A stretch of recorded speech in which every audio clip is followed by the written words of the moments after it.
ক্রমশ বিড়ম্বনা বাড়ছে অভিষেক ব্যানার্জি, কারণ তার বিরুদ্ধে বাড়ছে অভিযোগের পরিমাণ। এবার অভিষেক ব্যানার্জি ও তার দলবলের বিরুদ্ধে অভিযোগ দায়ের হলো দক্ষিণ 24 পরগনার রবীন্দ্রনগর থানায়। জানা গেছে, মহেশতলার 7 নম্বর ওয়ার্ডের বাসিন্দা মালতী বিশ্বাস অভিষেক ব্যানার্জির সেবাশ্রয় ক্যাম্পে চিকিৎসার জন্য গিয়েছিলেন। তার হাঁটুতে ব্যথা ছিল। অভিযোগ, সেবাশ্রয় ক্যাম্পে চিকিৎসককে দেখানোর পর যে ওষুধ দেওয়া হয়েছিল তা খেয়ে ব্যথা কমছিল না। সেখান থেকে মেটিয়াবুরুজের বিধায়ক আব্দুল খালিদ মোল্লার এলাকায় সেবাশ্রয় মডেল ক্যাম্পে রেফার করা হয় তাকে। মালতী বিশ্বাস সেই মডেল ক্যাম্পে গিয়েও তার হাঁটু দেখান। অভিযোগ, সেখানেও যে ওষুধ দেওয়া হয় সেটি খেয়েও কোনো কাজ হয়নি। এই সবের মাঝে অনেকটা সময়ও পেরিয়ে যায়। এরপর সেবাশ্রয় ক্যাম্প থেকে তাকে রেফার করা হয় এমআর বাঙ্গুর হাসপাতালে। তারপর সেখানে তাকে ন্যাশনাল মেডিকেল কলেজে পাঠানো হয়। সেখান থেকেও মালতী বিশ্বাসের পরিবারের অভিযোগ, দীর্ঘদিন ভর্তি থাকার পর তার পায়ে অপারেশন হয় এবং অপারেশনের ফলে পায়ের কোনো শিরা কেটে যায়, যার ফলে 9 দিন পর তার পা কেটে বাদ দিতে হয়। এর প্রেক্ষিতেই অভিষেক ব্যানার্জি এবং তার দলের বিরুদ্ধে অভিযোগ জানানো হয় রবীন্দ্রনগর থানায়। মালতী বিশ্বাসের ছেলে সৌম্যদীপ বিশ্বাস তিনি কি বলছেন শোনাবো আপনাদের। মা মালতী বিশ্বাস, তাকে নিয়ে যাওয়া হয়েছিল আমাদের এমপি সাহেবের যে মডেল ক্যাম্প হয়েছিল বিগত বছরেতে ফেব্রুয়ারি মাসে, সম্ভবত 6 ফেব্রুয়ারি। তখনই আলোক সংঘ ক্লাবে যারা লোকাল তৃণমূলের প্রতিনিধিত্ব করছেন তাদের উদ্যোগে আলোক সংঘ ক্লাবেতে যাওয়া হয়েছিল। কিন্তু সেই ওইখান থেকে যে পরিমাণে ওষুধ দিয়েছিল তাতে আরো হাঁটুর যন্ত্রণা তো দূর হওয়া দূরের কথা আরো বেড়ে যায়। সেইখান থেকে তারা যখন অভিষেক ব্যানার্জির যেসব ডক্টররা এসেছিলেন তারা ফেলিওর হয়ে যাওয়ার পর তারা পাঠায় আবার তাদের মডেল ক্যাম্পে, যেটা আমাদের এমএলএ আব্দুল খালেক তত্ত্বাবধানে সুমন রায় চৌধুরী তত্ত্বাবধানে যে মডেল ক্যাম্প হয়েছিল সেই মডেল ক্যাম্পেতে। কিন্তু সেই মডেল ক্যাম্পেও তারা কোনো কিছু ট্রিটমেন্ট করেনি, কারণ সেই পরিমাণে ওখানে কোনো পর্যাপ্ত ডক্টর ছিল না। উনি সব জায়গায় বলে বেরিয়েছিল যে আমার এক্সরে মেশিন আছে, আমার অমুক মেশিন আছে, কিন্তু কিছুই না। আমরা আরতি নার্সিংহোম থেকে নিজেদের পয়সা ব্যয় করে এক্সরে করি। এবার এক্সরে করার পর ওনারা কিছুই দেখলো না, সঙ্গে সঙ্গে একটা সিগনেচার করে এমআর বাঙ্গুরেতে রেফার করে। কিন্তু দুর্ভাগ্য, এমআর বাঙ্গুর সরকারি হসপিটাল, সেখানে অভিষেক ব্যানার্জির কাগজ দেখার পর তারা কোনো অ্যাকসেপ্টই করেনি।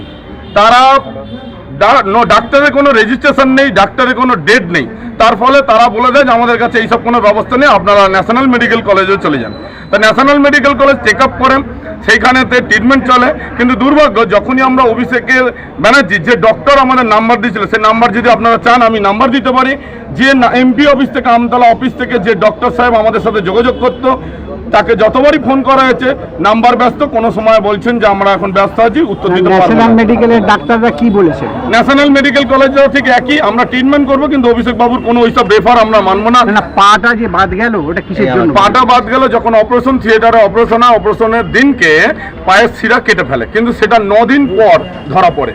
সেটা 9 দিন পর যখন ধরা পড়ে, 9 দিন পর ধরা পড়ার পর পা পছন্দ ধরে, তখন বাধ্য হয়ে সেই সব মেডিকেল বোর্ডরা বসে পা কাটার ডিসিশন নেন। এবং আমার মা সুস্থ সবল মানুষ ছিলেন, হাঁটুতে যন্ত্রণা ছিল, সেই যন্ত্রণা দূর করতে গিয়ে আজকে সেবাশ্রয়ের ভুল ক্যাম্পে ভুল ডক্টরদের ট্রিটমেন্টের জন্য ভুল ওষুধের খাবার ফলেতে মাকে আজকে পা সারা জীবনের জন্য পঙ্গু হয়ে যেত। ভুল ওষুধটা কারা দিল? ভুল ওষুধ প্রথমে তো সেবাশ্রয় ক্যাম্প থেকে আলোক সংঘ ক্লাবে যে সেবাশ্রয় ক্যাম্প বসছিল সেখান থেকে ওষুধ দিয়েছিল, মডেল ক্যাম্পে যেখান থেকে ওষুধ দিয়েছিল সেই সব ওষুধকে আরও ব্যথা যন্ত্রণা বেড়ে যায়। তার ফলেতে আমরা ন্যাশনাল মেডিকেল কলেজের রেফারে গিয়ে ট্রিটমেন্ট করতে থাকি। দুর্ভাগ্য, সেখানে ট্রিটমেন্ট করতে গিয়ে পায়ের অপারেশনের শির কেটে গিয়ে সেবাশ্রয় যদি সঠিকভাবে যদি ওষুধ ব্যবহার করতো, সঠিকভাবে যদি ডক্টর যদি হাঁটুর ট্রিটমেন্ট করতো, তাহলে হাঁটু অপারেশন তারা তাদের নিজেদের তত্ত্বাবধানেই করতে পারতো। সেই সব ডক্টররা ফেলিওর ছিল বলে তারা সরকারি হসপিটালে পাঠিয়েছিল। এবং বিজেপি নেতা অভিজিৎ দাস কি বলছেন শোনাবো আপনাদের। এই যে আমাদের যে মালতী দিয়েছেন, মানে আমাদের প্রবীর দাস স্ত্রী ওয়াইফ, তো ওনাকে শরীর পায়ে যন্ত্রণা হচ্ছিল বলে আপনার এই সেবাশ্রয় ক্যাম্পে, যেখানটা ওই অলোক সংঘের কাছেই ছিল 7 নম্বর ওয়ার্ডে, ওখানে গিয়েছিলেন। ফোর্সফুলি ওনাকে নিয়ে যাই ওখানকার প্রাক্তন কাউন্সিলর। উনি যেতে চাননি, বললো না যান, ওখানটা গিয়ে যেতে হবে, উপরে নির্দেশ ভিড় বাড়াতে হবে আর সাংবাদিকদের অ্যাট্রাকশনের জন্য। সেখানে নিয়ে যাওয়ার পর ওনাকে অনেকগুলো ওষুধ দেওয়া হয়। সেই ওষুধগুলো কারা দিচ্ছে, কে ডাক্তার, তার কোনো এনেই আপনি দেখেও বুঝতে পারবেন। এই সমস্ত, তাতে কোনো রেজিস্ট্রেশন নাম্বার নেই, কিছুই নেই। এবং তারপর ওখানে মডেল ক্যাম্পে রেফার করা হয়, সেখানে দিয়ে আপনার রেফার করা হয় হচ্ছে কোথায় দিয়ে, বাঙ্গুরে। এবং ওখানটায় ডাক্তার মানে সেবাশ্রয় ক্যাম্প থেকে এসছে বলে কোনো গুরুত্বও দেয়নি ডাক্তাররা। পায়ের শিরা কেটে বাদ দিয়ে ওনার পাটা আজকে এমন পরিস্থিতি হয়েছে যে পুরো পা কেটে বাদ দিতে হয়েছে। এবং তারপরে এটা নিয়ে অনেকবার আপনার অভিষেক ব্যানার্জির কাছে তদবার করেছে, কিন্তু অয়ন বা সুমিত এরা কেউ ওনাদের পাত্তা দেয়নি।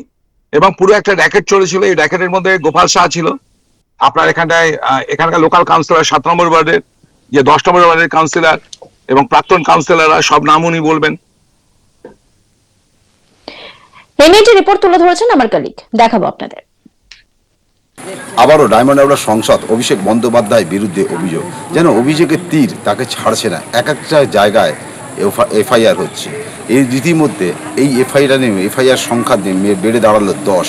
মেটিয়াবুরুজের 7 নম্বর ওয়ার্ডের বাসিন্দা মালতী বিশ্বাস, এবং তিনি জানাচ্ছেন হাঁটুর সমস্যার জন্য 7 নম্বর ওয়ার্ডে সেবাশ্রয় ক্যাম্পে তিনি গিয়েছিলেন, এবং সেখান থেকে ডাক্তার ট্রিটমেন্ট করার পর তার চিকিৎসা করা হয়। এবং সেইখানে যে সেবাশ্রয় ক্যাম্পে যে ওষুধ দেওয়া হয়েছিল, সেই ওষুধ খেতে তাকে তার যন্ত্রণা কমছিল না। তার পরবর্তীকালে মেটিয়াবুরুজে খালেক মোল্লা বিধায়ক মডেল ক্যাম্প হচ্ছিল, সেই মডেল ক্যাম্পে তাকে পাঠানো হয়। এবং মডেল ক্যাম্পে যাওয়ার পর সেখানেও একই অবস্থা। তখন তাকে চিকিৎসকরা পরামর্শ দেয় ন্যাশনাল কলেজে ভর্তি হওয়ার জন্য, ন্যাশনাল হসপিটালে ভর্তি হওয়ার জন্য। এবং ন্যাশনাল হসপিটালে ভর্তি হওয়ার পর তারপর এমআর বাঙ্গুরে তিনি চিকিৎসার জন্য ভর্তি হন।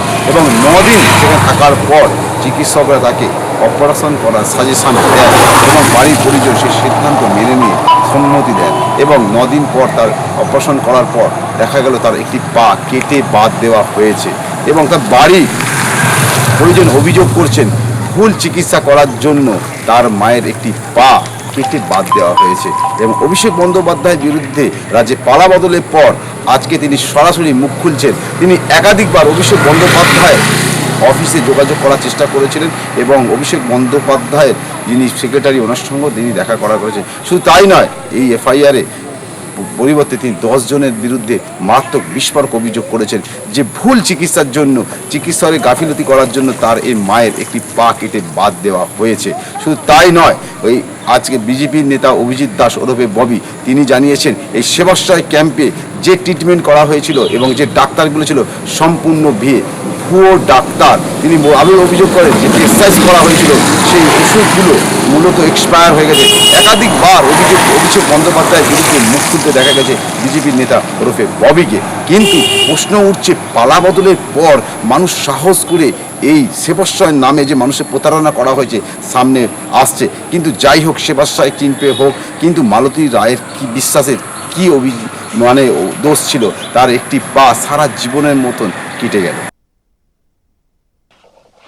অন্যান্য খবরের আপডেটের জন্য অবশ্যই নজর রাখুন আজ তাক বাংলার ইউটিউব স্ট্রিমিং এ। লাইক, কমেন্ট, শেয়ার এবং সাবস্ক্রাইব করতে ভুলবেন না।